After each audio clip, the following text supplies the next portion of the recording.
लड़ते लड़ते वो भी शहीद हुआ। और यही नहीं, हमारी जो बहनें बची हैं उनका भी शिद्दत से उनका होना चाहिए। उस मक्का बासी के जब अंग्रेजों ने उसे गोली मार के मौत की घाट उतार दिया, तो अपने पति का बदला लेने के लिए महिला होते हुए भी, वीरांगनाओं होते भी इसी सिकंदराबाद चौराहे पर एक पेड़ पे चढ़कर 36 अंग्रेजों को मार डालने का काम किया। इतिहास अल्लाह का गवाह। कहीं पर झारखंड में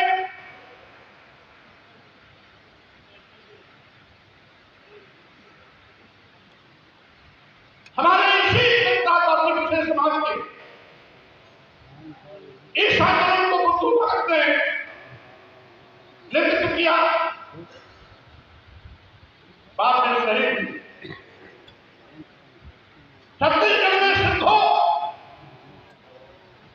और उनके अन्य साथी संस्थान समाज के थे 10 लाख संस्थान समाज के लोगों की इकट्ठा करके हजारों की ताकत में अंग्रेजी सैनिकों को मार गिराया। तो वहीं पर कहीं पर बाकी जमात, कहीं पर उदैया जमात, तो कहीं पर माता की भंगी, ऐसे लोग भी इस देश की आजादी के लिए अपनी शहादत देकर अंग्रेजों को ना केवल लोग के साथ करा, बल्कि ऐसी प्रतिज्ञा पैदा की कि बाद में अंग्रेजों को भारत छोड़ना ही पड़ा।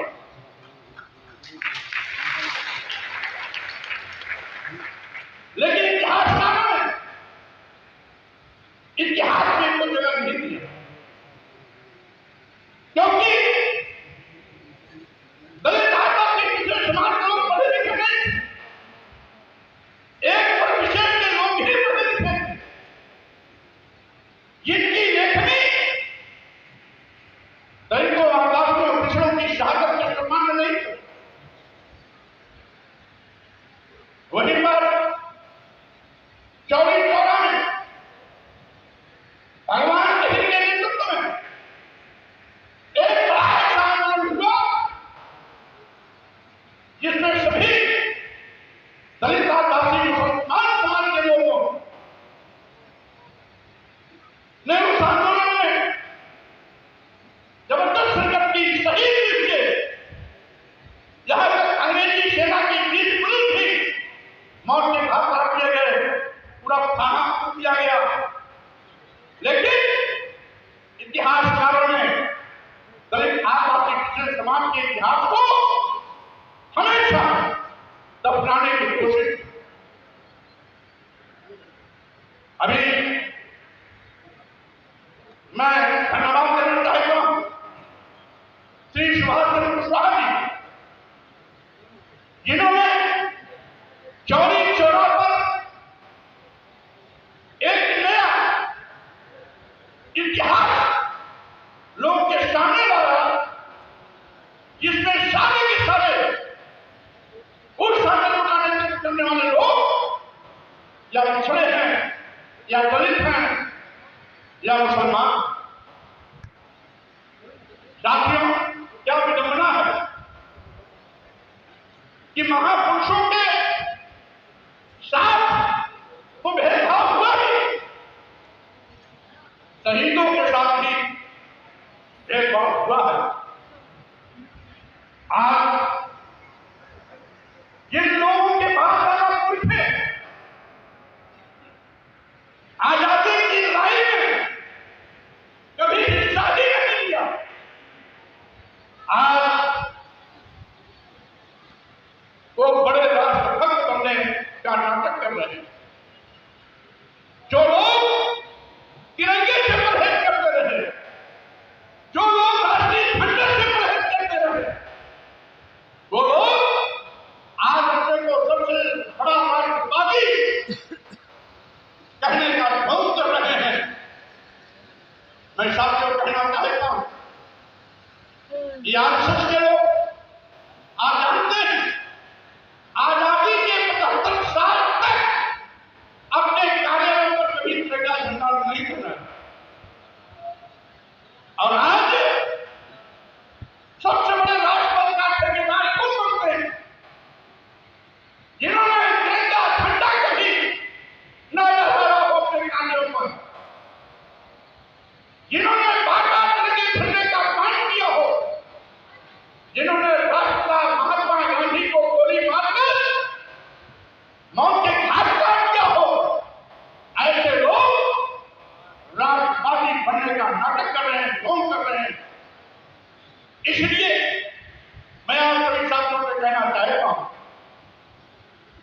आज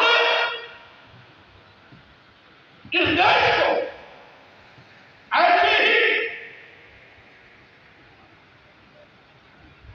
बिगड़ी मानसिकता के लोग बांटने की कोशिश कर रहे हैं। ऐसे ही लोग संविधान बदलने का सपना देखते हैं। ऐसे ही लोग संविधान निर्माता डॉक्टर अम्बेडकर और संविधान बनाने वाले संविधान सभा के अन्य सम्मानित लोगों का अपमान करने पर उतारू हैं। ऐसे ही लोग हिंदू राष्ट्र की मांग कर देश को फिर से बंटवारे की ओर ले जाना चाहते हैं। मैं कहना चाहता हूं, समय रहते हम आप सबको सावधान होना पड़ेगा। साथ ही साथ ऐसे ही राष्ट्र विरोधी तत्व जो देश को बांटने की बात करते हैं, जो हिंदू राष्ट्र बनाने की बात करते हैं, जो संविधान बदलने की बात करते हैं, ऐसे लोगों को समय रहते सत्ता से बाहर कर उनको सजा देने का मौका दिया।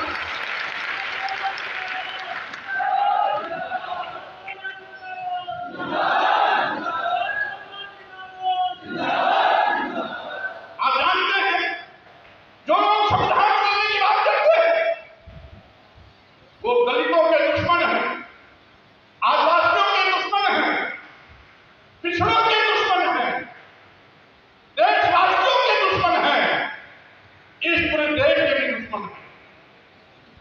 क्योंकि भारतीय संविधान के पहले यहाँ की मनवादी व्यवस्था हम लोगों को धन धरती शिक्षा प्रमाण से वंचित कर दिया था। भारतीय संविधान ने मौलिक अधिकार देकर के हमें धन धरती शिक्षा से जोड़ा, हमें भी सम्मान और स्वाभिमान की जिंदगी जीने का अवसर दिया। अन्यथा भारतीय संविधान के पहले इस देश के दलितों, आदिवासियों, पिछड़ों और देश की महिलाओं को जानवर से बढ़कर जिंदगी जीने के मजबूर किया जाता था। ये लोग भारतीय संविधान इसीलिए बदलना चाहते हैं जिससे कि देश के दलितों, आदिवासियों, पिछड़ों, महिलाओं को फिर से गुलाम बनाया जा सके, फिर से धन भर्ती शिक्षा प्रमाण से वंचित किया जा सके, फिर से जानवर से बदतर जिंदगी जीने की प्रक्रिया पैदा की जा सके। इसलिए साथियों, आपको इसलिए संकल्प लेना है कि जो हमारे अमीर शहीद स्वतंत्रता संग्राम सेनानी ने देश के लिए अपनी कुर्बानी दी है, वह कुर्बानी बेकार नहीं जानी चाहिए। कुछ लोग शहीदों की शहादत पर पानी फेरने की कोशिश कर रहे हैं। ऐसे लोगों से सावधान रहने की आवश्यकता है, क्योंकि हमारे अमरवीर सपूतों शहीद होने वाले हमारे पूर्व स्वतंत्रता संग्राम सेनानियों ने एक सपना देखा, हमारा देश आजाद होगा,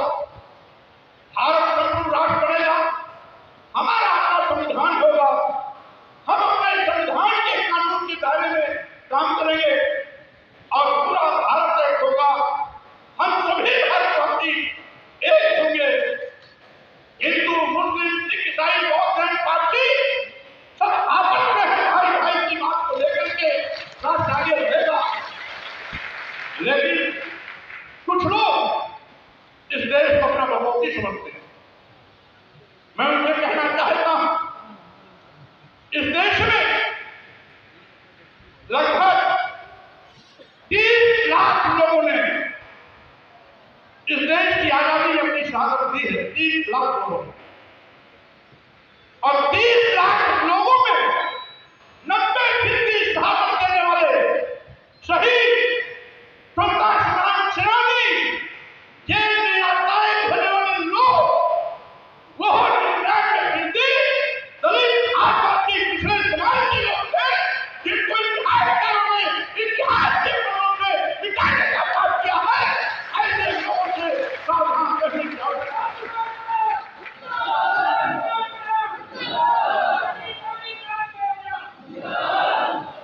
ऐसे लोग आपके सम्मान स्वाभिमान को खत्म करने पर हमारा बाबा साहब डॉक्टर अम्बेडकर ने दलितों, आदिवासियों और पिछड़ों को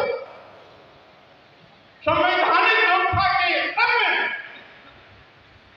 जो प्रतिनिधित्व आरक्षण का कार्य किया था, आज वो शून्य हो रहा है, निष्प्रभावी हो रहा है।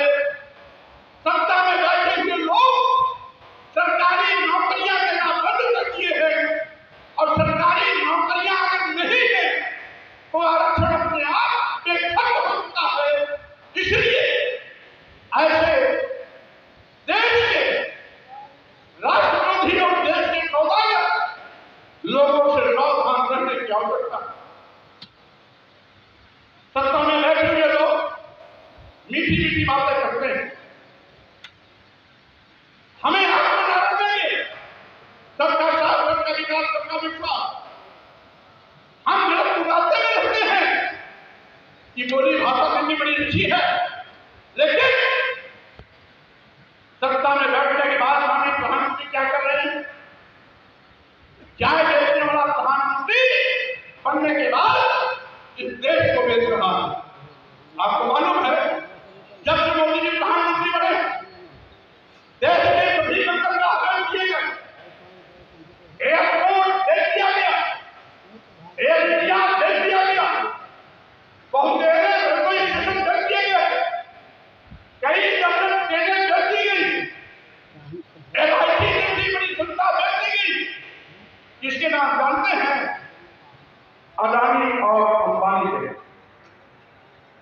मैं कहना चाहता हूं, जो प्रधानमंत्री देश को नहीं सकता है, जो देश को नहीं सकता है, जो प्रधानमंत्री देश को देखने का पाठ कर रहा है, उसको प्रधानमंत्री की कुर्सी पर बने रहने का कोई अधिकार नहीं है। ऐसे लोगों को सत्ता से बाहर करने की जरूरत है।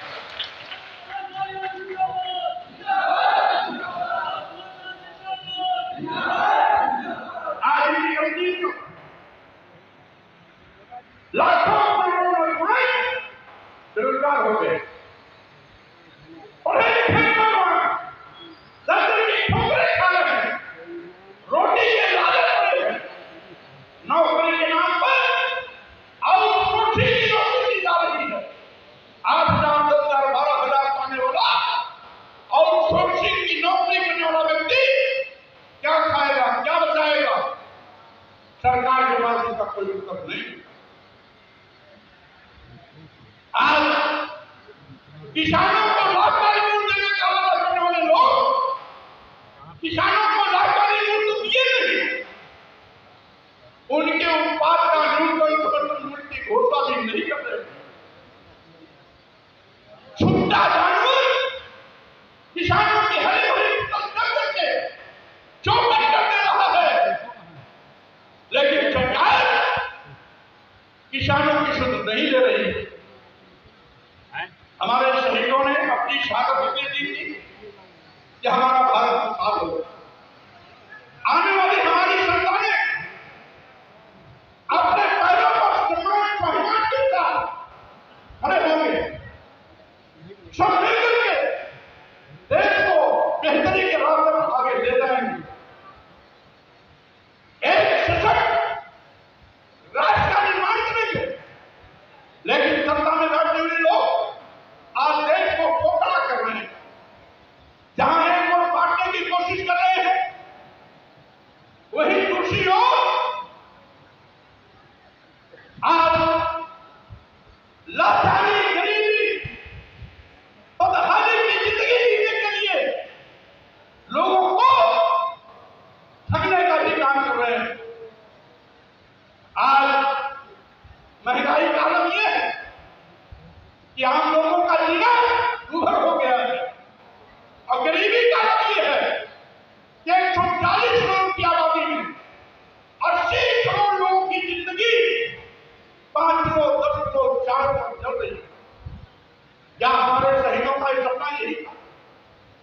कि आने वाले लोग हमारे देश के भिखारी हो, आने वाले हमारी पीढ़ी 500-700 अपनी जिंदगी बिताए, आने वाले नौजवान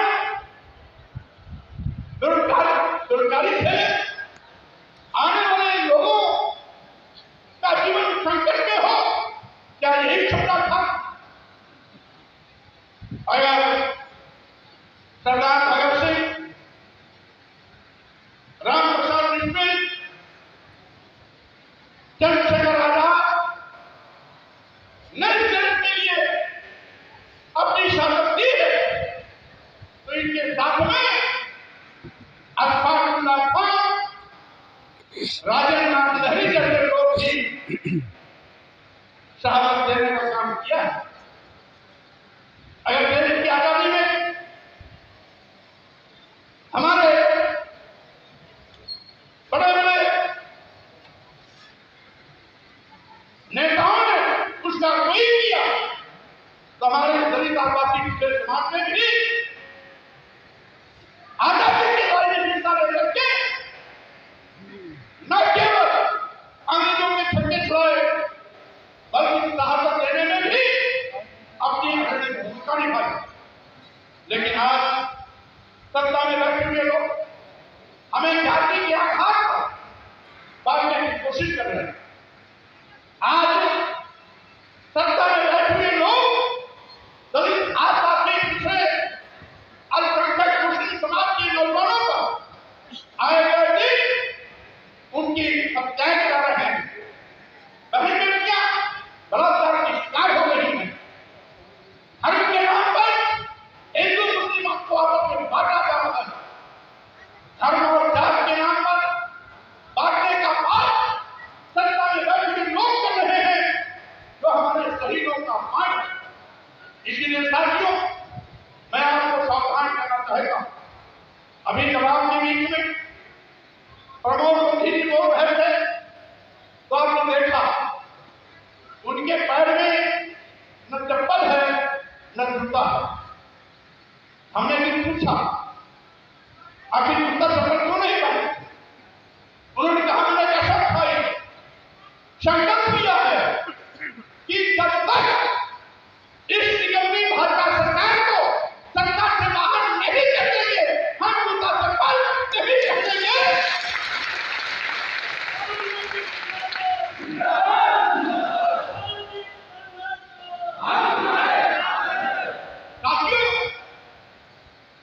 आप उनके इस कसम हल्के मत लीजिए। 2027 में नारा दिया,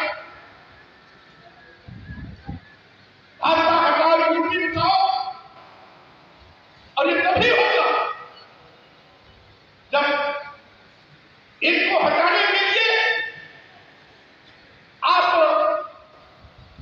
जहां से भी 2027 में प्रमोद कुमार मुखर्जी जी लड़ते हैं, पूरे दम के साथ आप सभी लोग पूरी ताकत लगा करके उनको जिता करके उनको देश के समझ में भेजने का काम करिएगा।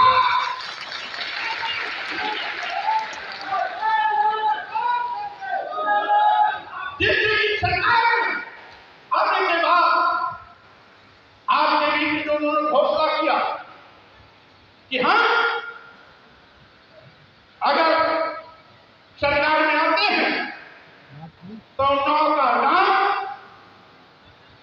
अमर शहीद गुलाब सिंह लोधी के नाम पर करने का काम करेंगे। ये सपना कभी पूरा होगा, ये सपना कभी पूरा होगा। आपके सम्मान ब्राह्मण के लाई तभी पूरा होगा जब आपके बीच का नेता आपकी लड़ाई लड़ते लड़ते सत्ता में पहुंचेगा तो आपके दर्द के साथ खड़ा दिखाई पड़ेगा। आज कहने के लिए तो भाजपा में भी बहुत से दलित आदिवासी पिछड़े समाज के नेता हैं, लेकिन मैं उनको बधुआ मजदूर और गुलाम समझता हूं, क्योंकि जो अपने कौम के लिए, जो अपने समाज के लिए, जो दलित आदिवासी पिछड़े के लिए उनके सम्मान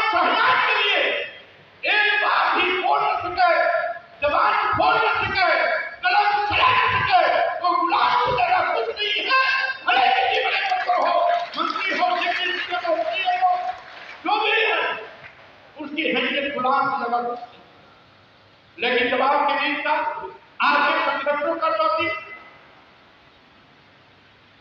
आगे जाता है, विधायक सांसद आप लोगों के बलबूते पर बनता है, अपने हाथ के बलबूते पर सरकार बनती है, तो स्वाभाविक रूप से यहां जितने भी नौजवान बैठे हैं, अगर उस मंत्रिमंडल में प्रमोद मोदी जी रहते हैं तो जितने भी नौजवान बैठे हैं उनका स्वाभिमान, अब स्वाभिमान का पर्चा अपने आप हो जाएगा और नौजवान अपने को मंत्री कर देगा, क्योंकि उसे भरोसा है कि हमारे समाज के काफी इस सरकार चलाने में महत्वपूर्ण भूमिका निभागा। इसलिए साथियों, मैं आज इस अवसर पर अपने तमाम जाने अनजाने उन शहीदों को,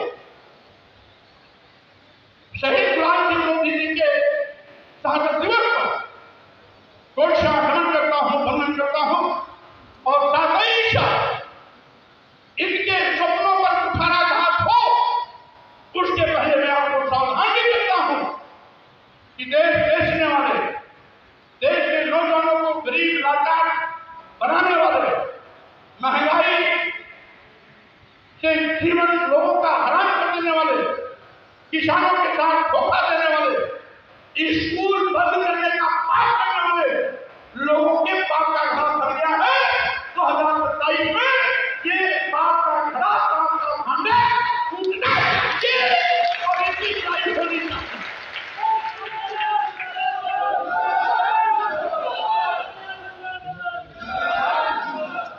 इन्हीं शब्दों के साथ में मैं आप सभी लोगों को बहुत बहुत धन्यवाद देता हूं, शुभकामनाएं देता हूं और साथ ही साथ पूरी ताकत के साथ लोक ऊर्जा सरकार बनाने के लिए आपसे अपील करते हुए अपनी बात को विराम देता हूं।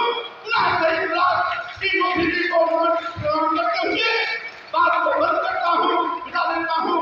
जय भीम, जय भारत, जय संविधान। आप सब देखते रहे जनता का गुलाब सिंह लोधी पार्टी के राष्ट्रीय अध्यक्ष देवशंकर लोधी जिंदाबाद।